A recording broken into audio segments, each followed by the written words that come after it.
Είναι ο κύριος Γιώργος Γιαννόπουλος που είναι σήμερα κοντά μας για να μιλήσουμε για τις παθήσεις του θηροειδούς και πότε χρειάζεται χειρουργική επέμβαση. Εν τω μεταξύ, την προηγούμενη Δευτέρα στην Κωνσταντινούπολη πραγματοποιήθηκε και η πρώτη επέμβαση αφαίρεσης θηροειδούς με ρομποτική χειρουργική. Κάτι που θεωρήθηκε και ιδιαίτερα πρωτοπόρο. Και την έκανε ο κύριος Γιαννόπουλος. Συγχαρητήρια. Ευχαριστώ. Εγώ είναι η πρώτη φορά που ακούω ότι γίνεται επέμβαση στο θηροειδή με την μέθοδο αυτή. Δηλαδή χωρίς να ανοίξουν. Πώς να το πω εδώ, το σημείο αυτό του λαιμού. Χωρίς τομή στο λαιμό, ναι. Όπως το λέτε, ακριβώς. Πράγματι, δεν το γνωρίζετε γιατί είναι καινούργια μέθοδος, πολύ καινούργια, αν και το πρόβλημα είναι παλιό. Δηλαδή, ακριβώς επειδή οι ασθενείς με παθήσεις του θηροειδούς είναι κυρίως γυναίκες και το σημάδι στο λαιμό λίγο πολύ είναι εμφανές και είναι ενοχλητικό όχι μόνο αισθητικά, αλλά μερικές φορές επαγγελματικά ή και κοινωνικά, απασχολούσε πολύ καιρό την ιατρική κοινότητα να βρεθεί ένας τρόπος να αποφύγει το σημάδι. Όμως αυτό δεν ήταν εφικτό γιατί δεν υπήρχε ακριβώς τεχνολογία. Σήμερα όμως με τη ρομποτική τεχνολογία, όπως είπατε προηγουμένως, είναι εφικτό και μπορεί να αντιμετωπιστεί το πρόβλημα του θηροειδούς, αν χρειαστεί εγχείρηση, χωρίς το μυστό λαιμό. Πράγματι. Δηλαδή λαπαροσκοπικά, όπως θα λέγαμε για άλλες επεμβάσεις. Κοιτάξτε, όταν λέμε ας πούμε λαπαροσκοπικά, εννοούμε ότι γίνεται μια επέμβαση με ενδοσκοπικά εργαλεία μέσα στην κοιλιά. Αυτό σημαίνει λαπαροσκοπικά. Ναι, το αντίστοιχο εννοώ. Εμείς, ας πούμε, το αντίστοιχο, πλην όμως δεν χρησιμοποιούμε τα κλασικά ενδοσκοπικά εργαλεία της κοιλιάς. Χρησιμοποιούμε τα ρομποτικά μηχανήματα, το πρωτικό μηχάνημα Da Vinci, που μας δίνει τη δυνατότητα να κάνουμε την εγχείρηση αυτή απομακρυσμένα. Όπως μπορεί να δείτε και εδώ. Μάλιστα. Αυτό που θα ήθελα να πω και που πολλές φορές υπάρχει παρανόηση εκ μέρους του κόσμου είναι ότι το μηχάνημα είναι ένα ρομπότ που ουσιαστικά ο ασθενής ας πούμε εξαπλώνει όπως στην αξονική τομογραφία και στη συνέχεια το μηχάνημα μόνο του παίρνει πρωτοβουλίες και κάνει την εγχείρηση. Όμως αυτό δεν είναι αλήθεια. Αυτό που πραγματικά συμβαίνει, όπως βλέπετε εδώ, είναι ότι το μηχάνημα αποτελεί την προέκταση των χεριών και των ματιών του γιατρού που με τις κινήσεις που κάνει του παρέχει τη δυνατότητα να βλέπει πολύ καλά, δηλαδή 10 φορές μεγένθηση, τρισδιάστατα και μέσα από αυτά τα joystick, να παίζουμε ένα βιντεοπαιχνίδι κατά κάποιο τρόπο, να μεταφέρει τις κινήσεις του φιλτραρισμένες, πάρα πολύ λεπτές, χωρίς καθόλου τρόμο του χεριού, στο άλλο κομμάτι του μηχανήματος και μέσω αυτού στον ασθενή. Δηλαδή το μηχάνημα δεν παίρνει καμία πρωτοβουλία ουσιαστικά, αλλά μεταφέρει, ενισχύει και φιλτράρει τις κινήσεις του γιατρού μέσω σε αυτό εδώ το κομμάτι, το οποίο είναι το δεύτερο τμήμα του μηχανήματος. Εφαρμόζοντας τα εργαλεία, ουσιαστικά εκτελούνται οι κινήσεις από την κονσόλα στον ίδιο τον ασθενή.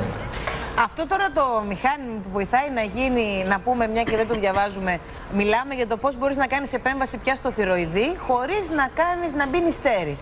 Έτσι, με την ρομποτική χειρουργική. Μάλιστα, μάλιστα. Θέλω να μου πείτε, αυτό το μηχάνημα υπάρχει σε αρκετές κλινικές?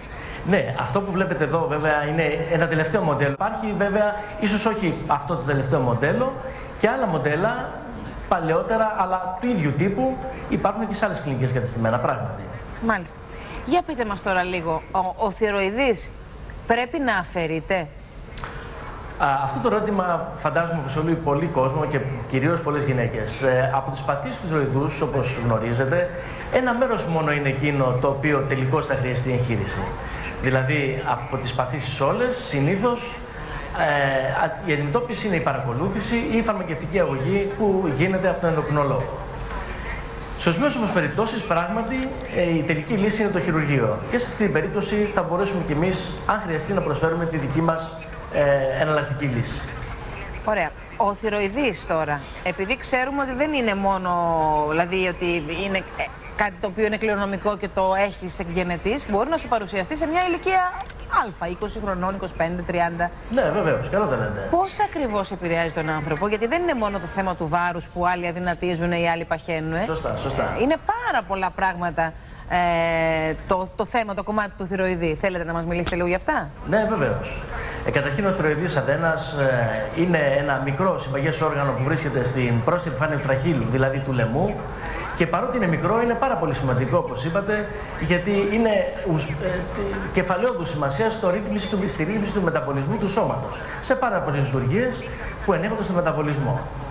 Άρα λοιπόν η λειτουργία του, η σωστή λειτουργία του είναι πάρα πολύ ουσιαστική για την ισορροπία και την σωστή λειτουργία και τη ρύθμιση του μεταβολισμού του σώματος.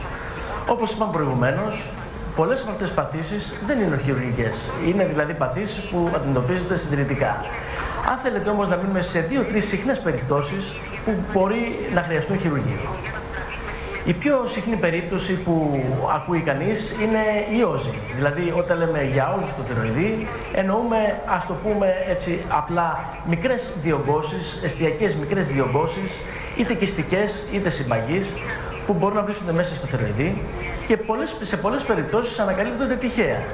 Δηλαδή, η γυναίκα, συνηθέστερα η γυναίκα, ο ασθενής, πηγαίνοντας να κάνει ένα περιχογράφημα, του λένε ότι ξέρεις, έχεις όζους στο θηροειδή, έναν ή περισσότερους. Όμως στις περισσότερες περιπτώσεις αυτή η διάγνωση, αυτή η όζη είναι καλοήθης. Δηλαδή δεν χρειάζεται να γίνει καμία άλλη κίνηση πέραν από την παρακολούθηση ή άλλες κάποιες εξετάσεις. Συνθέστερα όμως ένας τακτικός έλεγχος ανά 6, 12 ή 18 μήνες είναι αρκετό. Αυτό που πρέπει να είμαστε σίγουροι και αυτό που χρειάζεται στις υπόλοιπες περιπτώσεις να διευκρινίσουμε είναι η φύση αυτών των όζων, αν δηλαδή είναι απλώς καλοήθης ή υπάρχει κάποια υποψία για κακοήθεια. Σε αυτές τις περιπτώσεις θα χρησιμοποιήσουμε άλλες δύο εξετάσεις, δηλαδή το σμηθυρογράφημα ή την βιοψία, την παρακέντηση με λεπτή βελόνα, με σκοπό να διευκρινίσουμε τη φύση του όζου. Σε περίπτωση λοιπόν υποψίας ή πιθανής κακοήθειας, τότε συνθέστερα σχεδόν πάντα θα πρέπει να καταφύγουμε σε χειρουργείο. Μάλιστα. Τώρα, επειδή ο θηροειδής νομίζω ότι έχει σχέση και με τις ορμόνες μες στον οργανισμό μας. Ναι, βεβαίως. Ωραία. Επηρεάζει τις γυναίκες στην απόκτηση ενός παιδιού? Οπωσδήποτε η σωστή ρύθμιση του θηροειδούς επηρεάζει και τη λειτουργία της έμμηνης ρύσης.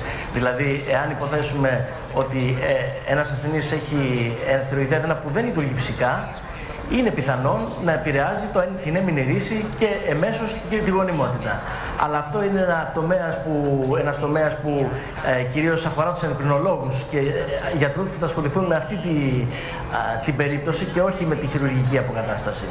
Σας το λέω γιατί είχα παλαιότερα γνωστή μου, η οποία ενώ είχε κάνει όλες τις εξετάσεις, τα πάντα όλα τα είχε ψάξει γιατί δεν μπορούσε να κάνει, επειδή της λέγανε σε μια χαρά δεν έχεις τίποτα. Στο τέλος της είπανε να πάει σε ενδοκρινολόγο, να κοιτάξει το θηροειδή της και δεν ξέρω κι εγώ και τι άλλο. Και όντως το εντόπισαν εκεί το θέμα και δεν ξέρω πώς το ρύθμισαν. Και έπαιξε παιδί μετά.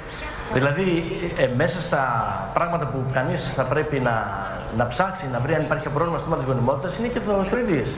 Γιατί όπως είπαμε προηγουμένως, επεμβαίνει και παρεμβαίνει σε πολλές λειτουργίες του σώματος. Και μέσω αυτών είναι και οπωσδήποτε θέμα της γονιμότητας.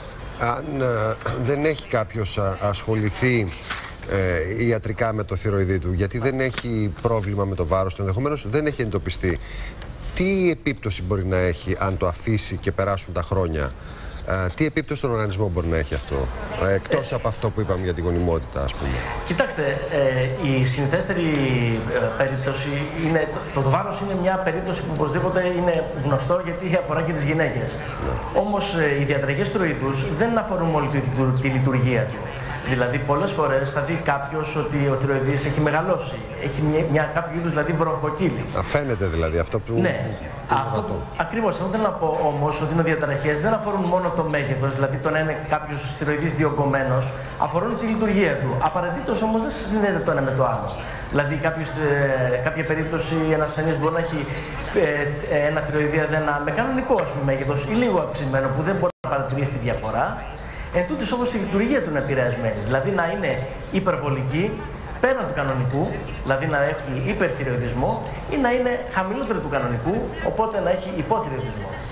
Όμως όλες αυτές οι περιπτώσεις που δεν, όπως είπαμε, θέλουν χειρουργείο, ρυθμίζονται από τον ενδοκρινολόγο και παρατηρούνται από εκεί. Ένας ασθενής, εάν δεν καταλάβει διαφορά στο σχήμα του θηροειδούς, δηλαδή τη διόρθωσή του, ή να κάνει τυχαίως ένα υπέρηχο, όπως ήταν προηγουμένως, ένα υπερηχογράφημα δηλαδή, και να δει ότι έχει όζους ή ότι έχει βροχοκύλη, συνηθέστερα τα συμπτώματα ή τα σημεία του υπερθηροειδισμού είναι να χάνει βάρος, αν δηλαδή λειτουργεί υπερβολικά ο θηροειδής είναι να χάνει βάρος, είναι να έχει νευρικότητα, είναι να υπάρχει... Κατατονία επίσης θα μπορούσε όχι, κατατονία θα το έλεγα το αντίθετο, στον υποθηροειδισμό ας πούμε. Υπάρχει αίσθημα παλμών, που λέμε, δηλαδή να χτυπάει η καρδιά του, να έχει γρήγορες φήξεις, ταχυκαρδία, όπως λέμε, τέτοια επεισόδια.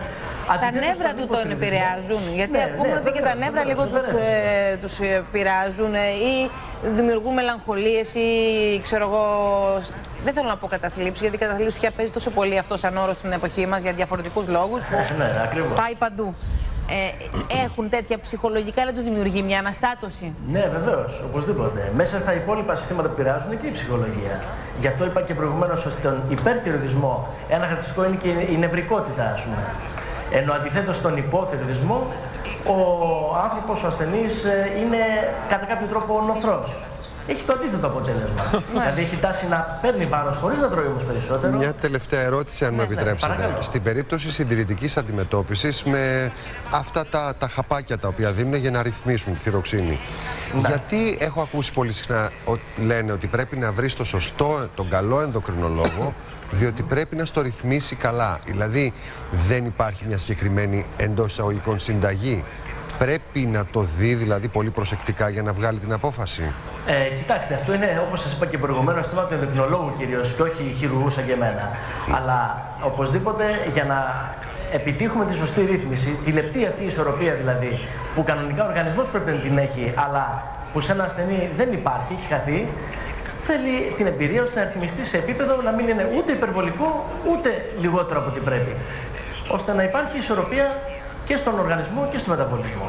Όμως είναι θέμα που είναι αρμόδιος ο ενδοκρινολόγος και όχι ο χειρουργός. Ακριβώς. Δίνετε κουράγιο σε πολύ κόσμο. Σας ευχαριστούμε πάρα πολύ.